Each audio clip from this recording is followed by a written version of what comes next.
Good morning. New Mimer, Parshas Vayishlach Torah Or. It's page Chav Dalid. Vayishlach Yakov Malachim Lefanav Eisav Achiv. Torah tells us that Yakov is now headed to Eretz Yisrael, back home, and he knows that Eisav is, at least was, out to kill him. That's why he ran away in the first place. And before he comes back, he sends Malachim in front of him, which is important, ahead of him, to Eisav, his brother, to find out what's going on. Hine Yadua, says the Alter Rebbe, Yakov Sharshei b'mchinas Shem Mad Elam HaTikun. It's known that Yaakov's source, where he comes from spiritually, is from something called Shem Ma, which is a name, a manifestation, a revelation of Hashem, an energy from the world of Tikkun. Briefly, there were two worlds spiritually. There was a world of Toyu, which is called loosely chaos, and in short, there was much more energy than there were tools to process that energy, more kalim, more eidos than kalim, and therefore the whole thing busted, and Hashem remade, if you will, the world. Again, this is all spiritual, in a way of tikkun. Yaakov's source is from Shema of Elam HaTikun, orderly, functional, normal processing world, where there's a healthy amount of godliness, healthy in the sense it's usable, it doesn't bust everything around, it's not too much air in the helium balloon, it's not too much water in the cup, it doesn't bust. And that's where Yaakov comes from, practical. Eisav, however, Eisav's root, his source, is from the world of Tayu. Tayu is greater than Tikkun. It may not be practical, it may not be sustainable, but it does have higher doses of godliness. Now, you can't do anything with it easily, but if you just measure side by side the source of Yakov and the source of Eisav, Yakov is Tikkun, which is here, and Eisav is from Toyu, which is there. By the way, it's explained, I've said this in many places, that the same is the Guf and the Neshama. The Rebbe talks about this, that the Guf comes from the world of Tikkun, of Toyu, and the Neshama is from Tikkun. So in a sense, Tikkun has, the Guf has something more than the Neshama has. In a sense, Eisav has something within him which is more than Yaakov. These lights of Toyu, of this chaotic world, are so great, they could not enclose themselves into the Kalim. And therefore, they left the Kalim. They are levels of makif, which means they surround it, they hover over it. They didn't internalize or permeate the kalim. So you have this world called Tayu.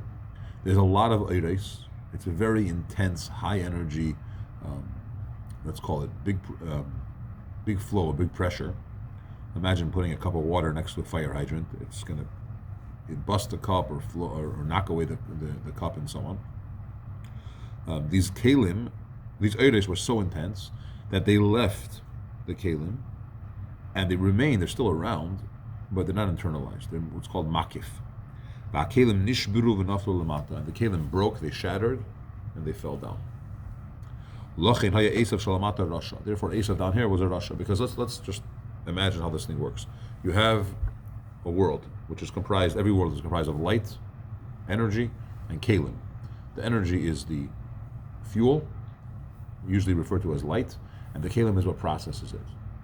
Yeah. So now you have too much air, so that the kalim break, the air leaves, and what comes down here, left over, the remnants of these kalim, come down at a very low level, but they don't have the upstanding level of where it comes from, because it's very, very low. So there's fragments of Tayu, which are all the way down here. And that's why Eisav was a rasha. He comes from a very high place. But the way that it played itself out in this world, meaning kalim that fell, the fragments of these kalim fell, and they're down here, that's Eisav. And therefore he's a rasha. But if you go to his source, where if you look at the root of Eisav, but if you look at the root of the roots, meaning the real source where he comes from, in the makif of Tayu, technically speaking, the lights of Tayu are greater than the lights of Tikkun. So he is beyond, greater than Yakov in a sense. Practically, he's not. Practically, he's a Rasha. Yakov is a tzaddik. Practically, there's a lot of differences here. But just to analyze, to understand what this pasuk means, Vayishlach Yaakov malachim lefonav, Eisav has a root that is holier and greater than Yaakov. It's a phenomenal thing. Now, Rebbe says, as Mr. Hashem will be explained later, in regards to the pasuk of he took from his hand a mincha, an offering, and so on. You also have a similar concept referenced in Parshas Toldos when it says Re'ereach B'ni, talking about the fact that there's an aroma of the sada, which would be Eisav. Which how does that work? But Eisav has certain components to him that basically his root and his source, which are from a very high place. Okay, back to Yaakov sending malachim. Yaakov choshav, Yaakov thought she'Eisav nisbarer kvar. Eisav has already been refined. That's what Yaakov assumed. Okay. What did Yaakov do for the last 22 years by Lavan?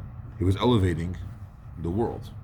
Okay? He turned a lot of situations that were very, very harsh, difficult, and he nonetheless managed to raise from a family out of Eretz Yisrael, and which would later become the 12 Shvatim, and he built up an entire, really, empire. Despite, as he said, I crossed this Jordan River with just my walking stick, and now he has a whole, literally 2 camps. So he assumed that Eisav did the same thing. What was Eisav doing the last 22 years?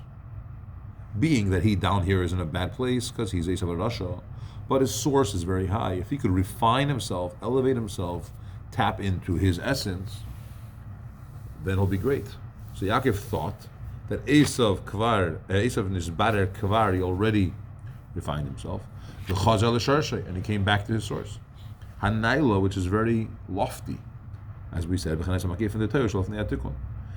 knows where Eisav comes from, and he knows that his root is very high. And Yaakov thought, by this time, as I'm coming back to Eretz Yisrael, I did my avodah.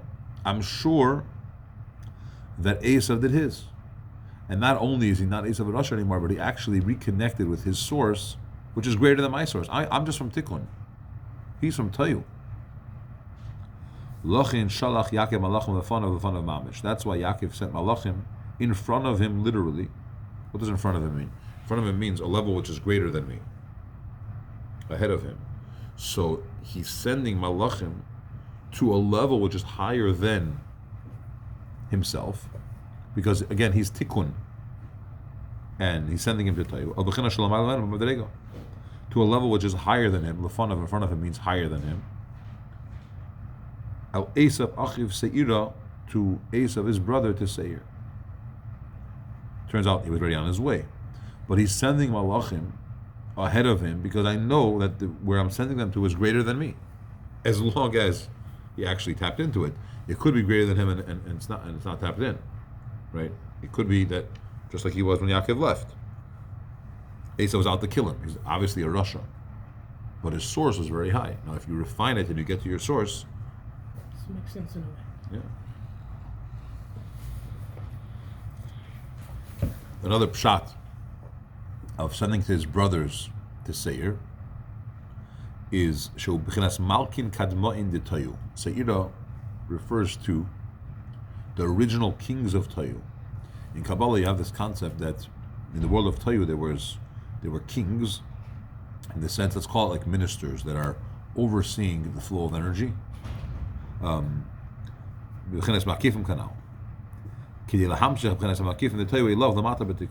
Yaakov doing? He sends malachim to Eisav, which is the level of these, pre-kings, if you will, or early kings. Again, these are just, let's call it buckets of energy, which Yaakov does not have access to. And he does not have access to it, and he's sending malachim to Eisav to be able to get some of those makifim of Tayu. Okay, I'm Yaakov. I did all my avodah. I reached the level, as far as I could. I'm ready to come back to Eretz Yisrael. But I'm only tikkun, so I can only go so far. You, Eisav, are Tayu. I'm sending malachim to you to get some of your Tayu. as long as you're in touch with your tayu. If your tayu remained makif and you didn't elevate yourself, there's nobody home. In order to bring forth this makifim of tayu, love the mata b'tikun, shebechenas pnimi, which tikun is the level, excuse me, of pnimi. V'yoir hamakif b'pnimi v'yisyachdu yachad, and the makif will shine into the pnimi, and they'll become united together.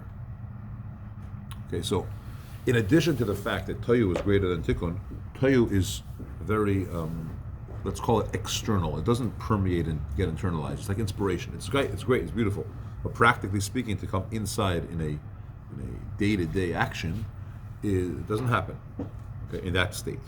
Yakov is tikun, and maybe a lower level, technically, it's post tayu, but it's very functional, it's very internalized. Whatever it is actually real and durch and durch. Right? It's internalized. So Yakov is saying, I want to get the tayu and bring it into pnimi, into my tikkun, my level, and we'll make it happen. And the makif will shine in the pnimi, and they will be united together. So, again, the pasuk says, "Vayishlach Yakov malachim lefanav." Yaakov sent malachim to him, in front of him. The in front of him implies to a level that's higher than him, because he's tikkun, Eisav is tayu. He's hoping that Eisav already refined himself, and therefore I now could access tayu in a healthy way. I'm going to be the one to internalize it, because Eisav doesn't have that capability, because he's tayu. And we're good to go. Therefore he told them, tell my master Eisav. He told the messengers what to convey to Eisav. Im Lavan Garti, I lived with Lavan. Vayihili Sher v'chamer. What's important? Why are you telling Lavan? Why are you telling Eisav? I lived with Lavan and I had an ox and a donkey. He let him know the message that he's trying to give over is as follows. Shekvar nigmar v'nishlam kol seder atikun da'atzilus. It was already finished and completed the entire order of tikkun of Atzilus. B'tachlis hashlemus. You know what Yakov is saying? You know where I was? I was by Lavan, in a very physical place.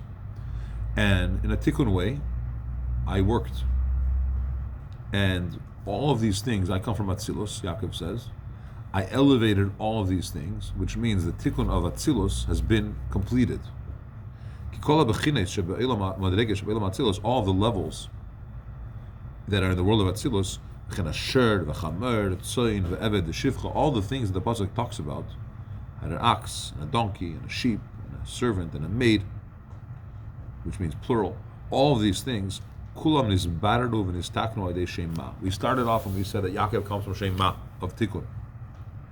All of these physical things, ox, donkey, sheep, servants, maids, etc., all slaves, maids, all of these things were already refined. I worked on them, and I elevated the sparks, and I made it Kedusha. But all I could do is Shema, because that's where I come from, Shem of Tikkun. That's what it means. I had it, because that's what I have. That's where I come from.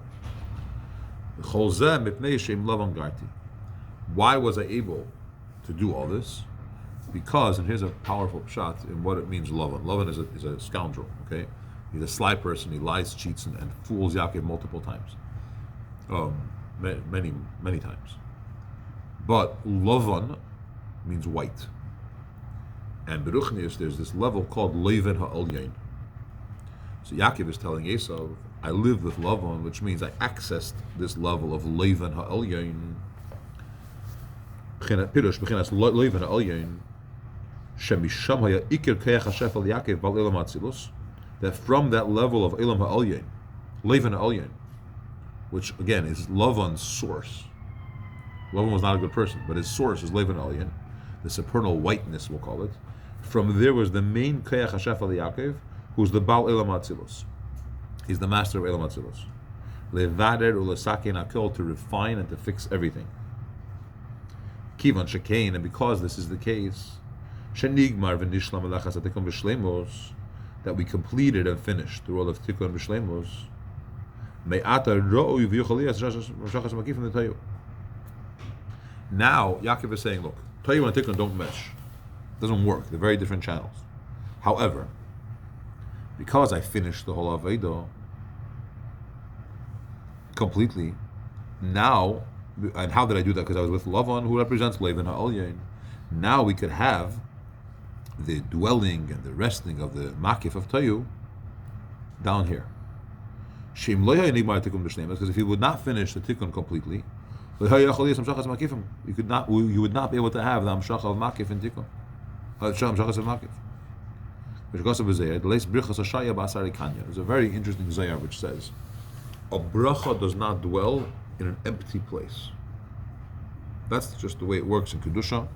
Things that are empty, void, no content, there's no Kedusha there, it won't dwell.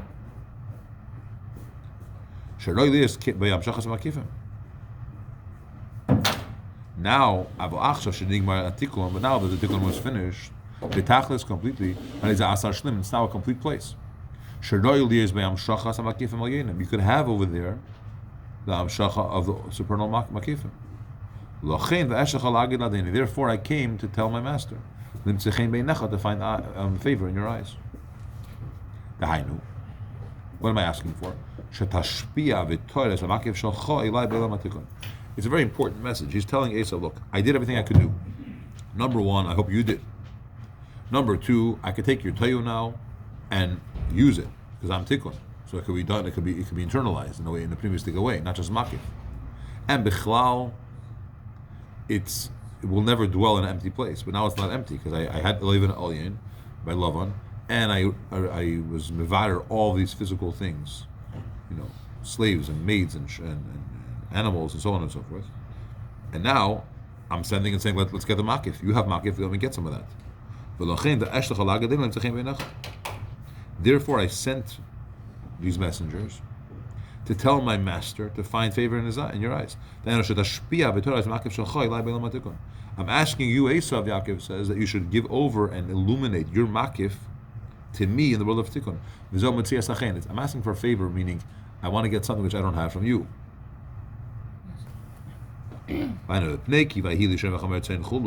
Because I had all these things, oxes, donkeys, and sheep, etc. I had the transformation of darkness to light in the world of tikkun.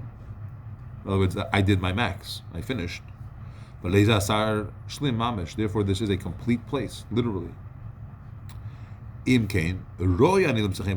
Therefore, I'm deserving to find favor in your eyes because I did my part. I elevated everything. It's now not asar kanya, as the Zayar says. You can't have a dwelling of Shechina or of Eres.